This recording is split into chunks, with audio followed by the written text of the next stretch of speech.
uyu munsi mu ngabo za Repubulika Iharanira Demokarasi ya Kongo zizwi nka FARDC harimo abasirikari bakuru b'abatutsi 300.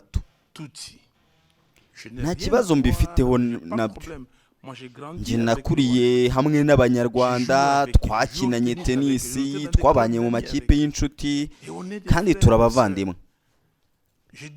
Nigeze kuyobora sosiyete y'itumanaho rya telefoni zigendanwa, nkagenzura ibikorwa by'u Rwanda n'u Burundi. Uburundi ndabumenye neza. Ariko se niki kiri kuba mu ngabo za leta? Mbere y'ubwigenge ingabo za Kongo zitwaga Force Publique kandi nta mututsi n'umwe wari uzirimo. Nyuma y'ubwigenge muri ANC, Armée Nationale Congolaise, nabwo nta mututsi n'umwe wari urimo. No muri phase Force Armée Zouarière nabwo nta bari bahari. None se uyu munsi byagenze bite kugira ngo habe abasirikari bakuru b'abatutsi 300 harimo n'abajenerali barenga 100 ndetse na bamwe muri njye nkeka ko bazanye? Muri icyo gihe murabona ko ubukungu bukiri mu kavuyo. Ivugururwa ry'itegeko nshinga, guhangana hagati y'ubutegetsi butavuganwe n'ubutegetsi, ibiganiro bya politike bikomeje gutinda. Niki cyakemukira muri ibyo biganiro? Turabiganiraho hamwe na Martin Fayulu. Uri perezida w'ishyaka rya ECD kandi uri ihuriro ry'abatavuganwe n'ubutegetsi rya C40 rirwanya ihindurwa ry'itegeko nshinga n'igihembwe cya gatatu cya perezida Tshisekedi. Ariko Tshisekedi aracyatinza kubitumiza. Ese nimwe ugikomeje kugenzura gahunda ya politiki? Mu by'ukuri niwe uri ku butegetsi. Tuzi uburyo yahageze, yanyaze ubutegetsi bw'abaturage. Niyo mpamvu dutegereje. Narabyemeye. Ibyo niwe ubivuga kandi uracyabivuga. Yego, ndacyabivuga. Bwana Tshisekedi yatangajwe n'urukiko rw'itegeko nshinga. Si abaturage ba Kongo bamuhisemo. Nta matora yigeze atsinda muri Kongo. Niyo mpamvu dutegereje ko atumiza ibiganiro by'igihugu bihuza abanyekongo bose. Hari ikindi no gusubika imyigaragambyo ya C64 kwa 15 Kanama yongeye gusubikwa. Ese ihuriro ryanyu ntiryari riri gutakaza imbaraga mu guhangana na Tshisekedi? Isubikwa ryari rifite impamvu. Ku nshuro ya mbere byasabwe na Tshisekedi. Evariste Ndayishimiye, perezida w'umuryango wa Afurika yunze ubumwe, yatubwiye ko Tshisekedi yari yiteguye kujya mu biganiro n'abandi banyekongo kandi byaba byiza dusubitse imyigaragambyo kugira ngo ibyo biganiro bihabwe amahirwe. Twarabikoze.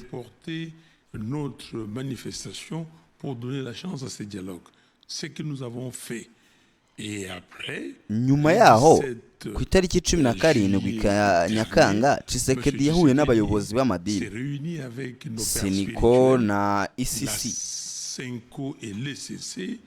Ariko Karidinali Ambongo na Pasiteri Bukondo yababwiye ko yiteguye gutegura ibiganiro by'igihugu bihuza bose, hubahirijwe byimazeyo itegeko nshinga. La Constitution, dans le respect strict de la Constitution. Donc le cardinal Ambongo ari kubashyigikira? Oya, Karidinali Ambongo ntashyigikira umuntu, aherekeza abaturage ba Kongo. Seniko na ICCD bahora bari kumwe n'abanyekongo. Uwari kumwe wese uyobora igihugu akava ku nyungu z'abaturage, ayo matorero azaba ari inyuma y'abaturage kandi arwanya umuyobozi. Et ces églises seront derrière le peuple et contre ses leaders. Ariko isubikwa rya nyuma ryabaye nyuma y'ubusabe bwa Karidinali Ambongo. Nibyo yatubwiye ko yahuriye na Tshisekedi muri iyo nama tariki ya 17 kandi bumvikanye gutangiza ibiganiro. No kuri X ya perezida handitseho ko perezida Tshisekedi yiteguye gutegura ibiganiro by'igihugu bihuza bose hubahirijwe itegeko nshinga. ni niyo mpamvu Karidinali Ambongo na Pasiteri Bokundowa batubwiye ko ibiganiro byatanga umusaruro uruta imyigaragambyo, badusaba kuyisubika, natwe turabyemera. Strict de la Constitution congolaise. Donc, pour ça, les cardinals Ambongo et les révérends pasteurs Bokundowa, président de l'ECC, nous ont dit, écoutez, il y avait plus d'avantages à tirer dans les dialogues que dans votre marche, et nous vous prions de reporter, de postposer votre marche, et c'est ce que nous avons fait. Justement, vous appelez désormais à manifester le 15 septembre devant le Parlement. Mwahamagariye abantu kuzigaragambya tariki ya 15 Nzeri. Aller jusqu'au bout de la démarche. Niki kizibizeza ko muzabigeraho? Twahoraga tugera ku ntego, hari abadufashaga nk'intagondwa, ariko iyo tubonye inzira y'amahoro turayikurikira. Ntabwo turi abashaka intambara, dushaka amahoro, umutekano n'ituze muri iki gihugu. Donc cette fois-ci, nous disons, uyu munsi turabivuga tuti niba Felix Tshisekedi akomeje gushaka guhindura itegeko nshinga azatubona. Ubusanzwe twagombaga kujya kuri Palais de la Nation gusaba ko yigura kubera kurenga ku itegeko nshinga, ariko ubu kubera ko urukiko rw'itegeko nshinga rwanze umushinga we akawusubiza mu nteko, ku 15 Nzeri tuzajya mu nteko nshinga amategeko. Et par honte, il a renvoyé cette loi au Parlement. Nous irons au Parlement le 15 septembre. Quoi qu'il arrive. Uko byagenda kose, yego, uko byagenda kose, nitubona nta gihindutse tuzagenda. Nihagira igihinduka, C64 izaterana ifata umwanzuro. Ariko kugeza ubu ni ibiganiro cyangwa imyigaragambyo, nta kindi dushaka. Umwaka ushize ubwo AFC 23 yagendaga ifata byinshi mu bice, yasabaga Tshisekedi ibiganiro bya gukunda igihugu kugira ngo hirindwe gucamo Kongo ibice.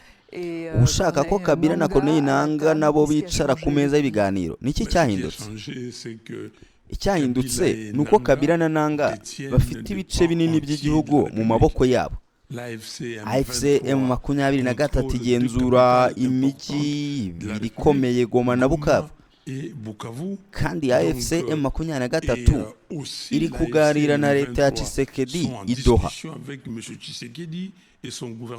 Kuki abarwana ari bo bonyine baganira batabanje kuzana societe civile n'abatavuga rumwe na leta? Mwateguye amasezerano 8 mushaka kuyasinya mutabanje ibiganiro n'abandi. Et vous voulez signer ces protocoles sans les autres.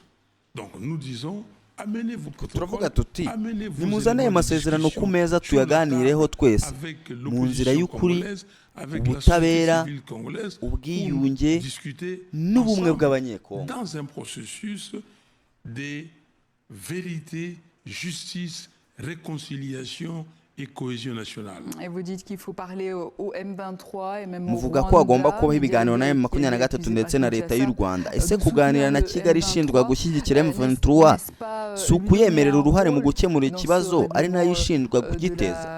Crise qui contribue précisément à l'alimenter. M23 Kigali n'abandi bose ni abafite uruhare muri iki kibazo no guhungabanya Kongo, ariko basanzwe bari kuganira na leta ya Kongo. Ntidukwiye kwihisha no guhisha ukuri cyangwa gufata abanyekongo nk'aho tubashuka. Tugomba kuganira n'umuntu wese ushobora gutanga umusanzu mu gukemura iki kibazo. Mwavuze kandi ko M23 harimo abanyekongo. Ese ibyo si ukwemera ko intambara yo mu burasirazuba itari igitero cyo hanze gusa, ahubwo ari ikibazo cya politike y'abanyekongo? Yego, harimo abanyekongo bakoreshejwe, nanga ni umunyekongo ariko yakoreshejwe. Mbwira nanga yamenyanye na Kagame ryari? Bari basanzwe bakorana? Oya, yagize ikibazo na Tshisekedi mu masezerano yabo aragenda. Ntekereza ko yahise yinjizwa muri uwo mushinga. Hari abayobozi b'iki kibazo n'abakurikiza amabwiriza. Tugomba kuvugisha ukuri. Tuzi inkomoko y'iki kibazo cya Kongo, tuzi impamvu z'imbere mu gihugu n'izo hanze. Niyo mpamvu tugomba kwicara hamwe, buri muntu wese akavuga uruhare rwe n'icyo yakora kugira ngo tubone igisubizo cyanyura abanyekongo bose. Il faut qu'on se mette autour d'une table pour que tout le monde dise quelle est ma part de responsabilité et qu'est-ce que moi je peux apporter comme solution, et on trouvera une solution qui va satisfaire tous les Congos. Nubwo ukomeza kuvuga ko Perezida Tshisekedi adafite ubuzima gatozi bwa politiki, umunsi arasaba ibiganiro ari we uzatumiza. Ese ubu wemera ko ari umuntu udashobora gusimburwa muri iki kibazo? Donc vous reconnaissez désormais qu'il est un interlocuteur incontournable dans cette crise. Ni umuntu udashobora gusimburwa nk'uko n'abandi bose bari ngombwa. Tshisekedi niwo tugomba kuganiriza. Niba utari ufite ubuzima gatozi nk'uko mubivuze, mu mwaka w'1960 n'igihugu cyacu cyagiye gihura n'ibibazo bisubiramo. Ahanini biterwa no kubura ubuzima gatozi n'inzego z'igihugu n'abaziyobora. Kubera ko adafite ubuzima gatozi, niyo mpamvu adashobora guteza imbere. Iyo aza kuba afite ubuzima gatozi, abaturage bose baba baramushyigikiye. Uwo munsi rero turavuga tuti nitujye mu biganiro, dutuze igihugu, turinde ubusugire bw'igihugu bwacu, hanyuma dutegure amatora.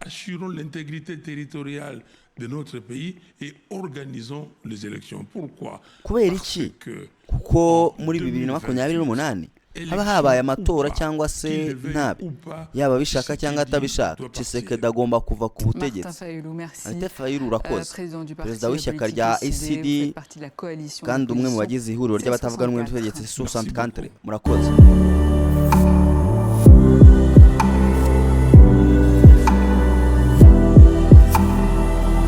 Aujourd'hui, dans l'armée congolaise qu'on appelle les FARDC, les forces armées de la République démocratique du Congo, il y a 300 officiers Tutsis. Je n'ai rien à voir, je n'ai pas de problème. Moi, j'ai grandi avec les Rwandais. J'ai joué avec eux, j'ai joué au tennis avec eux, j'ai été dans des clubs d'amis avec eux. Et on est des frères et sœurs. J'ai dirigé à un moment donné la société mobile et je m'occupais des mobiles Rwanda-Burundi. Je connais bien les Burundis. Mais qu'est-ce qui se passe dans la force publique? C'est comme ça qu'on appelait l'armée congolaise avant l'indépendance. Il n'y avait pas un seul Tutsi. Dans l'ANC, l'armée nationale congolaise, après l'indépendance, il n'y avait pas un seul Tutsi. Dans les forces armées zaïroises, FAZ, il n'y en avait pas. Aujourd'hui, comment avoir 300 officiers, plus de 100 généraux, y compris les généraux qu'on vient de montrer ici? Qu'est-ce qui se passe réellement? Et là, vous constatez qu'il y a un chaos. Révision de la Constitution au bras de fer avec l'opposition, dialogue politique toujours en suspens. En RDC, les tensions politiques s'ajoutent à une guerre qui se poursuit dans l'Est. Quelle issue pour le pays? Nous en parlons avec Martin Fayulu. Bonsoir. Bonsoir. Président du parti politique SID, vous faites partie de la coalition d'opposition C64 contre le changement de la Constitution et le 3e mandat du président Félix Tshisekedi. Alors voilà 3 mois, des mois même, que vous réclamez un dialogue national. Le président Tshisekedi l'a accepté dans son principe, mais il tarde à le convoquer. Est-ce encore lui qui contrôle le calendrier politique? Écoutez, c'est lui qui est aux commandes aujourd'hui. On sait comment il est arrivé là. Il a usurpé le pouvoir du peuple. Et donc nous attendons. Il a promis. Alors ça, c'est vous qui le dites. Vous continuez à le dire, à maintenir. Ah oui, je continue à le dire que M. Tshisekedi a été proclamé par la Cour constitutionnelle, mais pas par le peuple congolais.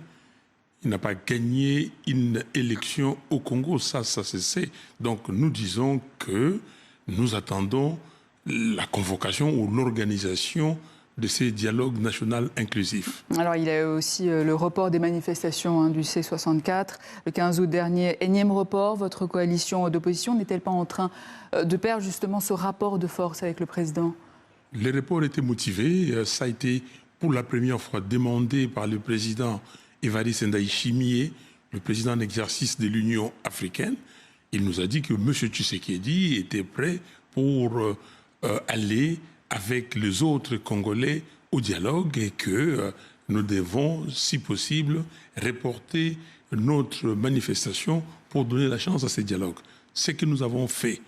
Et après, le 17 juillet dernier, M. Tshisekedi s'est réuni avec nos pères spirituels, la Senko et l'ECC, les cardinaux Ambongo et le président Bokundoa. Il leur a dit qu'il était prêt pour là, maintenant, organiser un dialogue national inclusif selon la Constitution, dans le respect strict de la Constitution. Donc le cardinal Ambongo vous soutient aujourd'hui dans votre démarche de mobilisation? Les cardinaux Ambongo n'a pas à soutenir. Les cardinaux Ambongo accompagnent le peuple congolais. L'Église du Christ au Congo et la Conférence épiscopale nationale du Congo accompagnent le Congo, que ce soit n'importe qui soit président et qui ne va pas dans la direction du bien-être des Congolais. Et ces églises seront derrière le peuple et contre ses leaders. Mais la dernière suspension a eu lieu après la demande du cardinal Ambongo. Bien sûr, parce que le cardinal Ambongo nous a dit qu'il a vu Tshisekedi le 17 et ils se sont entendus que les go pour le dialogue étaient lancés et Tshisekedi, dans le compte X de la présidence, a dit qu'il était prêt à organiser un dialogue national inclusif conformément à la Constitution congolaise ou plus précisément dans le respect strict de la Constitution congolaise. Donc, pour ça, les cardinaux Ambongo et les révérends pasteurs Bokundoa, président de l'ECC, nous ont dit, écoutez, il y avait plus d'avantages à tirer dans les dialogues que dans votre marche. Et nous vous prions de reporter, de postposer votre marche. Et c'est ce que nous avons fait. Justement, vous appelez désormais à manifester le 15 septembre devant le Parlement. Qu'est-ce qui vous garantit que cette fois, vous pourrez aller jusqu'au bout de la démarche? Mais nous avons toujours été jusqu'au bout. Et des fois, on nous dit que vous êtes des radicaux. Mais quand on est flexible pour chercher la solution, nous ne sommes pas des va-t-en-guerre. Nous voulons la paix, nous voulons la sécurité, nous voulons la stabilité de ces pays. Donc, cette fois-ci, nous disons, si M.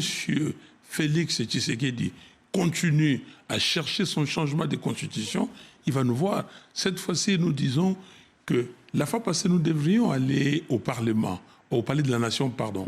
Pourquoi? Pour demander à M. Tshisekedi de partir, de démissionner parce qu'il avait violé la Constitution, parce qu'il avait saboté la Constitution. Maintenant que la Cour constitutionnelle a retoqué sa loi et par honte, il a renvoyé cette loi au Parlement, nous irons au Parlement le 15 septembre. Quoi qu'il arrive. Quoi qu'il arrive. Quoi qu'il arrive, c'est-à-dire que nous allons juger s'il n'y a absolument rien. Nous irons. S'il y a quelque chose, la C64 se réunira pour dire ce qu'il faut faire. Mais pour l'instant, c'est le dialogue ou la marche. Alors, il y a encore un an, face à l'avancée de l'AFC M23, vous appeliez Félix Tshisekedi à une discussion patriotique pour éviter la balkanisation du pays. Aujourd'hui, vous voulez également Kabila et Corneille Nangaa à la table. Qu'est-ce qui a changé depuis? Mais ce qui a changé, c'est que Kabila et Nangaa détiennent des pans entiers de la République. L'AFC M23 contrôle deux capitales importantes de la République, Goma et Bukavu. Donc, aussi l'AFC et l'M23 sont en discussion avec M. Tshisekedi et son gouvernement à Doha. Pourquoi vous discutez ensemble, vous belligérants à Doha, sans la société civile congolaise, sans l'opposition congolaise, vous avez mis en place 8 protocoles et vous voulez signer ces protocoles sans les autres.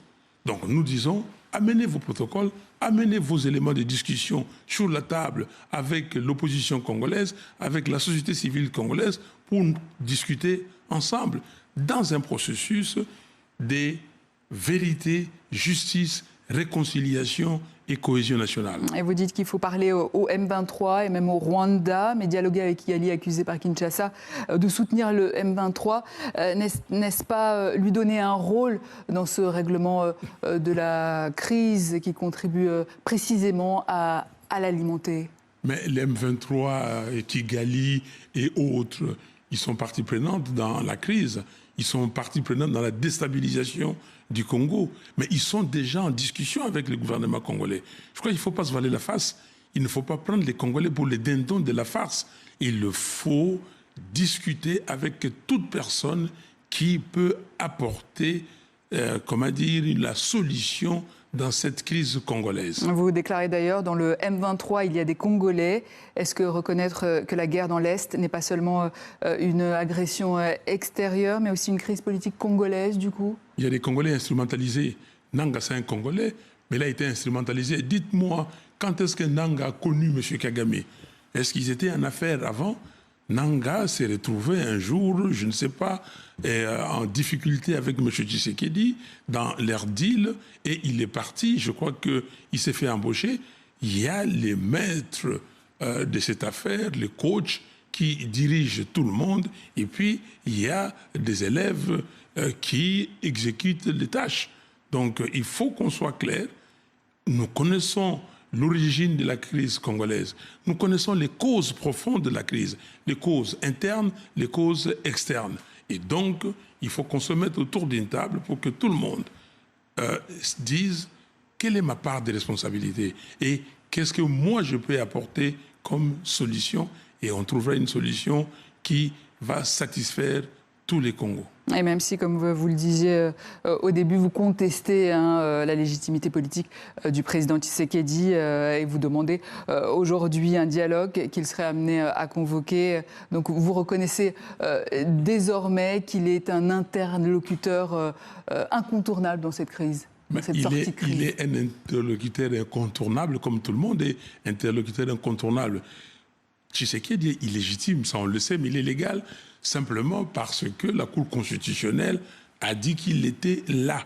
Il est là, mais il sait qu'il n'est pas légitime. Vous voyez, quand vous lisez notre Constitution, on va vous dire, depuis 1960, nous connaissons des crises récurrentes et des crises dues essentiellement au manque de légitimité des institutions et de leurs dirigeants.